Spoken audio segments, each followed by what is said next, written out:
you guys were up by 12 after you converted the three-point play there early in the second half, and then all of a sudden things just went south on you. What happened there? They just came out in the second half. I just had more energy than us. They were playing with more physicality than what we were playing with. And that showed because they out-rebounded us in the second half. At least part of the time they looked like they were running something like a 3-2 zone out there. Yeah.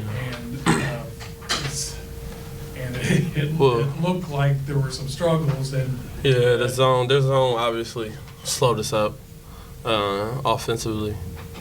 But, you know, we still lacked energy and physicality, which was a big momentum shift in the second half for us.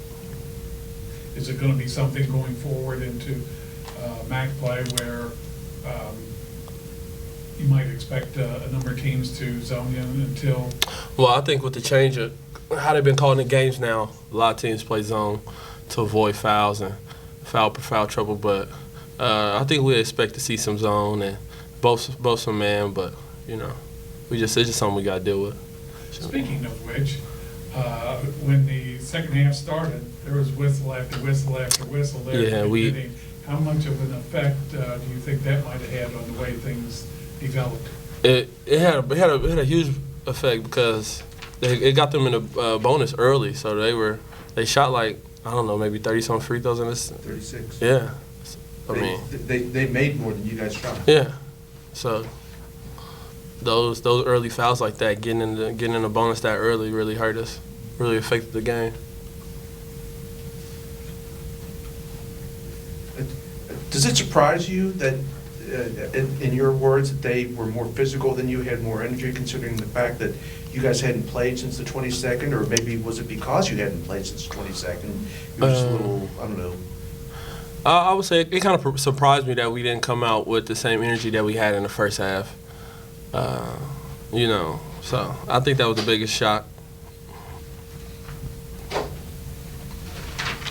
Eric Eves had 23 points.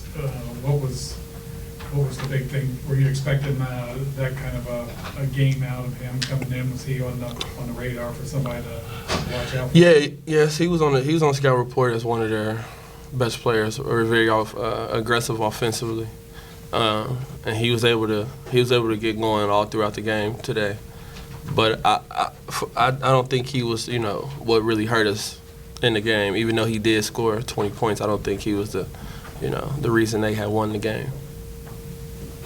You ended up +4 on turnovers, but it seemed like there were a couple times there during a certain part of it when there were some critical turnovers they took advantage of. Yeah, late in the game we had maybe 1 or 2 turnovers that I can remember. But you know, even though we had those turnovers, I think it was just still the lack of energy that we had throughout the second half. So what do you do as a senior now, especially 3 straight losses going into MAC play? What do you do? What can you do to kind of keep everybody's head in it, I guess? Well, we just got to we got to go back to practice and get better and pay attention to detail and be more focused. And we got to know how we can push each other to motivate each other to play with more energy and more passion as a basketball team, without the coaches having to push us or anybody else.